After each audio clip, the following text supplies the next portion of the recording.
Bonjour les Capricornes, j'espère que vous allez bien. On va découvrir ensemble vos énergies pour la deuxième quinzaine de mars, du 16 au 31. Gardez bien à l'esprit que ce sont des énergies générales, c'est comme une sorte de météo et vous seul décidez de ce que vous en faites. Donc prenez uniquement ce qui résonne pour vous dans ce tirage et le reste vous laissez. Je vous invite également à consulter les vidéos de votre ascendant et des autres signes de votre thème astral pour compléter ces informations. Ici, l'énergie avec laquelle vous entrez dans cette quinzaine, ce que vous voulez pendant cette période, comment vous vous sentez, la force qui vous soutient, le challenge à relever, le résultat global de cette quinzaine et un message conseil pour finir. Les jeux que j'utilise dans ce tirage sont le Merrill Tarot et l'oracle Je prends mon envol. Vous retrouvez sous chaque vidéo en description tous les tarots et oracles qui sont régulièrement utilisés sur cette chaîne, ainsi que le lien pour les guidances personnalisées. Alors, on y va. Vous avez le 2 de denier, le monde, le roi de bâton, le pape, l'as de bâton et la reine d'épée. Alors, j'ai trois figures d'autorité dans votre tirage. Le pape, le roi de bâton, la reine d'épée. Donc ça représente quand même la moitié du tirage avec un en force. J'ai quand même de la maîtrise, de la confiance, de la maturité, du travail aussi. Entre ce roi de bâton, ce 2 de denier, on va tout de suite démarrer avec le 2 de denier. Vous entrez dans la quinzaine avec ce 2 de denier. Vous êtes très occupé, vous jonglez au mieux avec différentes activités, le travail, la vie privée, des choses à faire. Pour certains, c'est pas pour tout le monde, évidemment. On a derrière plein de boîtes. Alors, est-ce que certains sont dans les cartons de déménagement? D'ailleurs, ça me fait penser, je connais au moins un Capricorne qui est dans les cartons de déménagement. Coucou, il se reconnaîtra s'il voit ce tirage. Bon courage d'ailleurs. Pour d'autres, c'est pas nécessairement des déménagements, mais est-ce qu'il y a du rangement dans la maison? Est-ce qu'il y a du rangement, un inventaire au travail ou des choses de ce style? Mais il y a beaucoup de choses à faire. Et vous avez, vous essayez d'être partout à la fois et de tenir le rythme. Avec le 2 de denier, vous y arrivez quand même assez bien. Vous avez cette capacité à être dans l'ici et dans le maintenant. C'est la meilleure chose que vous puissiez faire parce que le passé n'existe plus, donc c'est pas la peine de perdre de l'énergie et du temps à se focaliser dessus. Le futur n'existe pas encore, donc c'est pareil. La seule chose qui existe, c'est l'ici et le maintenant, et avec le 2 de denier, on est focus sur qu'est-ce que je peux faire là dans l'instant. Et je fais de mon mieux, à mon rythme, pour faire avancer le schmilblick, en fait. Peut-être que certains sont en train de jongler, non pas avec beaucoup de choses à faire, mais avec une décision peut-être à prendre. Il y a deux possibilités. Comment je m'y prends? Il y a un côté pragmatique avec les deniers. On est dans le terrestre, dans le concret. Comment je m'y prends pour obtenir tel résultat? Est-ce que je prends cette façon de faire, plutôt celle-là, j'essaye un peu de ça, j'essaye un peu de ça. Il y a peut-être aussi le fait de jongler, de s'essayer à différentes possibilités en vue de réussir quelque chose. Parce que c'est ce que vous voulez. Vous voulez un aboutissement. Vous voulez une réussite. Alors vous voulez boucler un cycle. Pour certains, vous voulez arriver au bout de quelque chose avec le monde. Pour d'autres, c'est le côté réussir, vous épanouir, aller au meilleur de vos capacités. J'ai aussi cette notion avec ce violon.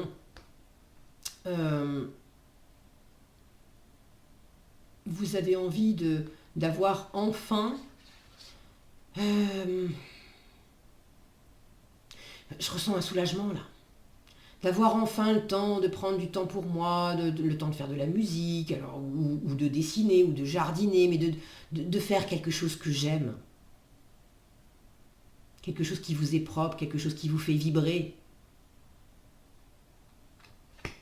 Mais vous êtes ce monde, ce personnage-là qui est qui est justement en train de vibrer avec cette musique qui lui correspond tellement, il est pris en sandwich entre ce personnage-là qui jongle au mieux avec toutes ces boîtes, tous ces cartons, toutes ces affaires avec lesquelles il faut composer, et puis ce roi de bâton qui est quand même dans l'action, qui est le chef de file de l'action, qui dit ça c'est comme ça, comme ça, comme ça, il faut faire ceci, il faut faire cela, il est actif, il est entreprenant, il est dynamique, ce roi de bâton.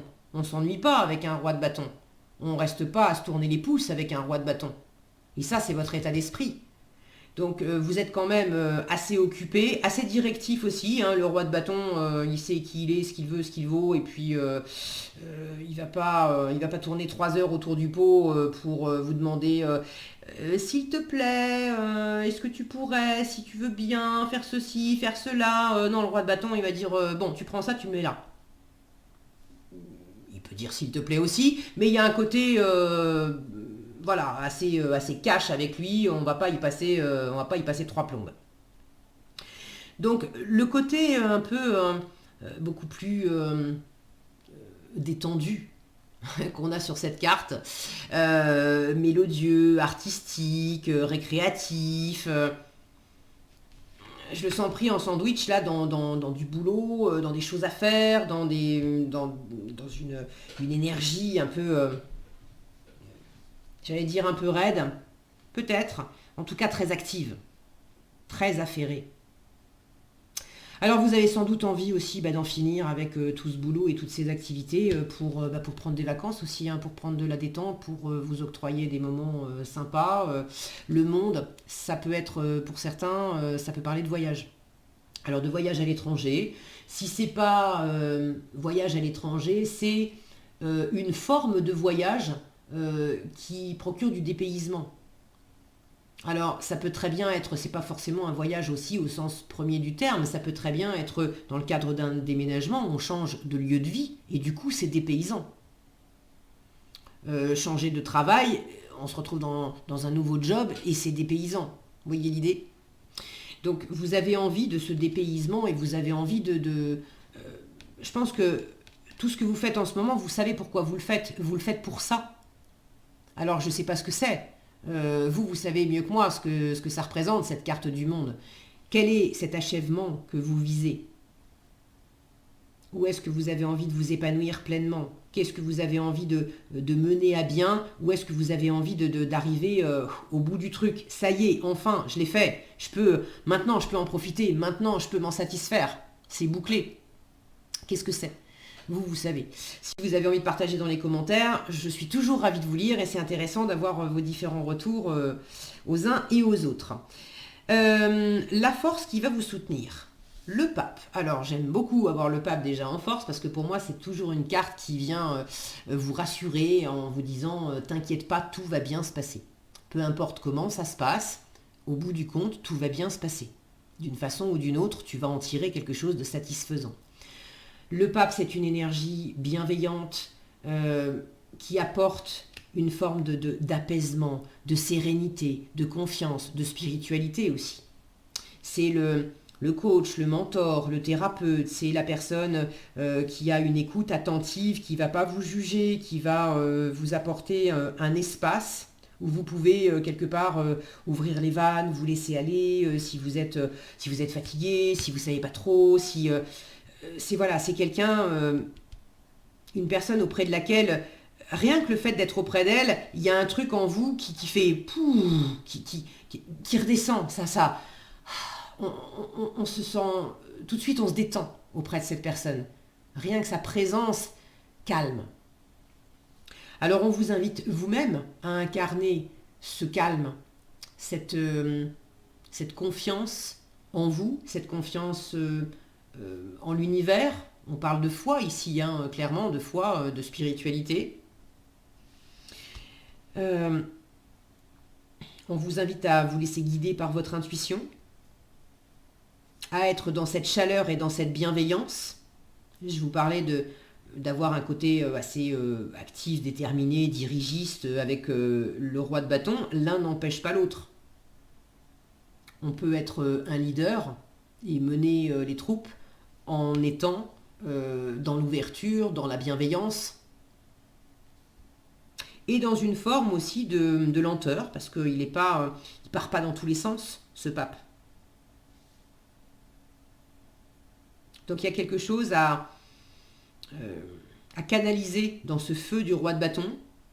On vous invite en force à canaliser ce dynamisme, à canaliser cette énergie vive, pour pas que ça parte dans tous les sens, pour pas vous brûler avec, pour pas être peut-être agressif avec l'entourage. Donc tout ce que vous pouvez offrir à votre environnement en termes de chaleur, de bienveillance, de douceur, de calme, de paix, c'est génial. Et tout ce que vous pouvez, vous, recevoir de l'environnement dans ces mêmes énergies agréables et douces, ça vous aide. N'hésitez pas, si vous vous sentez justement un peu dépassé par les événements, à faire appel à quelqu'un qui saura vous aider à y voir clair, à calmer le jeu, à vous ressourcer, à vous apaiser. Il y a un côté tranquillisant chez le pape. Il y a également une notion de savoir, de sagesse, de prendre les choses avec sagesse, d'acquérir de la sagesse, de dispenser de la sagesse. Et en challenge, en revanche, la nouveauté avec cet as de bâton, c'est un peu... alors soit c'est la nouveauté qui vous challenge, il y a quelque chose de nouveau qui vous arrive dans les pattes et ça vous challenge parce que, comme n'importe qui, la nouveauté, même si on l'a désirée, même si on l'a choisi nous-mêmes, ça veut dire qu'il y a je vais y arriver, une part de nouveauté et d'inconnu qui va avec, et du coup, ça peut être insécurisant. Alors, est-ce que cet as de bâton vous challenge parce que cette nouveauté-là, elle vous sort des sentiers battus, puis c'est surtout que à travers cette nouveauté, j'ai l'impression que cette nouveauté-là, je retrouve cette notion du monde, d'avoir envie de se détendre, d'en profiter. L'as de bâton, c'est la nouvelle envie, c'est l'étincelle, c'est le truc aussi qui est simple, parce qu'il y a une seule chose. Sauf que là, c'est pas simple. Vous jonglez avec plein de choses. Alors, est-ce que c'est en challenge parce que vous jonglez avec plein d'envies et vous avez du mal à en choisir une? Plein d'envies, plein de possibilités ou plein d'activités aussi. Est-ce que c'est pas le fait de choisir, mais c'est le fait que cette nouveauté, vous savez ce que c'est, vous allez vers ça, mais le chemin qui y conduit, c'est que pour l'instant, on ne peut pas complètement profiter de cette nouveauté. Si je reprends l'exemple du déménagement et des cartons, j'ai déjà la nouvelle maison, mais le déménagement, il n'est pas encore fait, je suis en train de préparer les cartons, donc la nouvelle maison et le nouvel environnement, pour l'instant, j'en profite pas des masses parce que j'ai encore du boulot par-dessus la tête, quoi. Ça ne veut pas dire que c'est mauvais.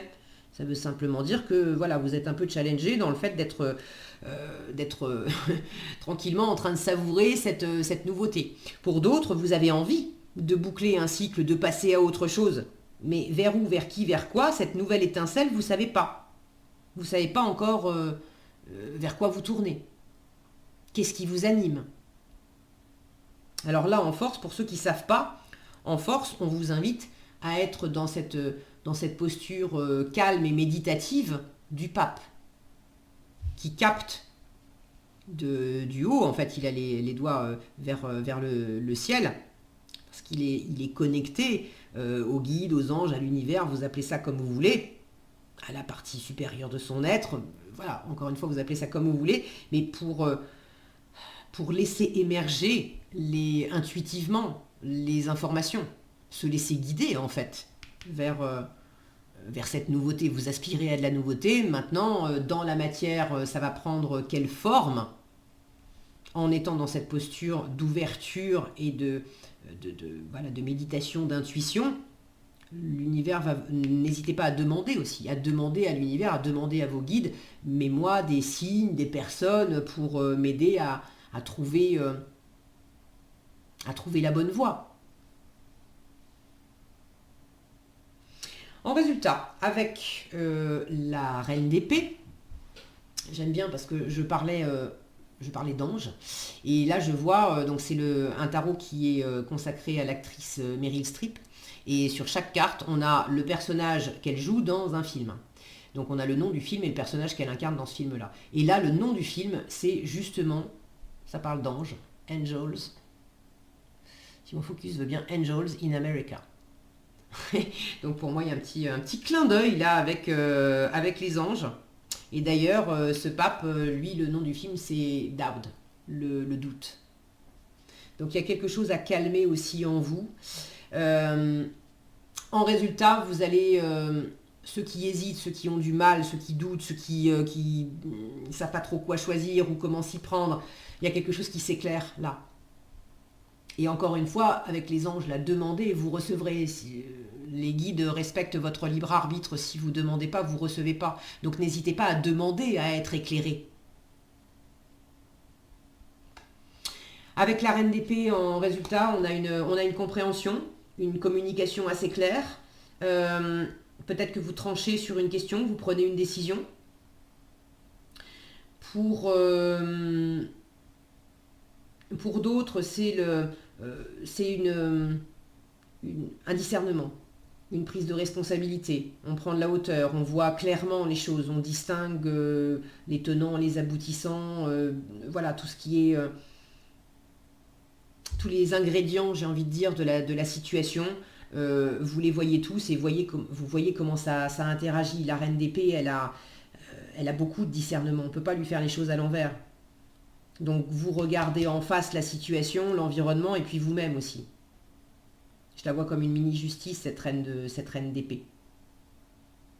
C'est également la veuve, la divorcée du tarot, c'est celle qui a connu des revers, des échecs, et ça lui a donné beaucoup de résilience et de force. Donc en résultat, pour boucler quelque chose et amorcer de la nouveauté, ça demande aussi symboliquement de quitter. Alors tous les Capricornes ne vont pas se séparer, divorcer ou quitter leur travail, mais symboliquement, il y a de ça. D'accepter de trancher sur quelque chose, de laisser quelque chose pour démarrer autre chose et de voir clairement comment on va s'y prendre. Il y a beaucoup de logique et d'analyse avec cette reine d'épée. On est dans le mental, on est dans l'analyse factuelle, on met les émotions de côté. Qu'est-ce qui a été dit, qu'est-ce qui n'a pas été dit, qu'est-ce qui a été fait, qu'est-ce qui n'a pas été fait. De quoi j'ai besoin concrètement dans la matière, de quoi j'ai pas besoin là, tout de suite, maintenant. Et basé là-dessus, sur ces faits concrets, qu'est-ce que j'engage comme action, qu'est-ce que j'engage pas comme action, qu'est-ce que je fais pendant cette quinzaine, qu'est-ce que je fais pas. Donc il y a quelque chose de très équilibré, de très aligné aussi avec cette reine d'épée. Je vous disais, j'ai quand même la moitié du tirage, avec une maturité, roi de bâton, reine d'épée et le pape. Il y a quelque chose de confiant, de sûr, de maîtrisé. Vous tenez bien les rênes de la situation, les Capricornes, pendant cette quinzaine. Ok, en conseil, accueillez votre vulnérabilité avec bonté. Alors, la vulnérabilité, j'avais pas vraiment de notion de vulnérabilité. Si, se sentir un peu dépassé par les événements, ça va trop vite. Là, on avait la notion de doute, de pas forcément exactement savoir ce qui m'anime. C'est peut-être ça aussi, la vulnérabilité. J'ai pas vu la vulnérabilité. Par contre, je vous disais, j'ai des figures d'autorité, la moitié du tirage. Peut-être un peu beaucoup de contrôle pour pallier à cette vulnérabilité qui peut être un peu masquée. Alors, bon, quoi qu'il en soit, on vous en parle, donc le message doit être certainement entendu par certaines d'entre vous. Accueillez votre vulnérabilité avec bonté. Votre vulnérabilité n'est pas une faiblesse, mais la manifestation de votre sensibilité humaine. Prenez conscience qu'elle peut générer une nouvelle façon de vivre et de vous exprimer dans l'accueil et la compassion. Et c'est précisément ce pape. L'accueil, la compassion, l'ouverture, la chaleur, la bienveillance. Voilà ce que j'avais pour vous, les Capricornes. J'espère que cette vidéo vous sera utile. Si elle vous a plu, je vous invite à la liker, la partager, la commenter. Et pour être averti quand je publie de nouvelles vidéos, il suffit de vous abonner et d'activer la cloche des notifications. Prenez bien soin de vous, passez une agréable quinzaine et je vous dis à bientôt dans un prochain tirage.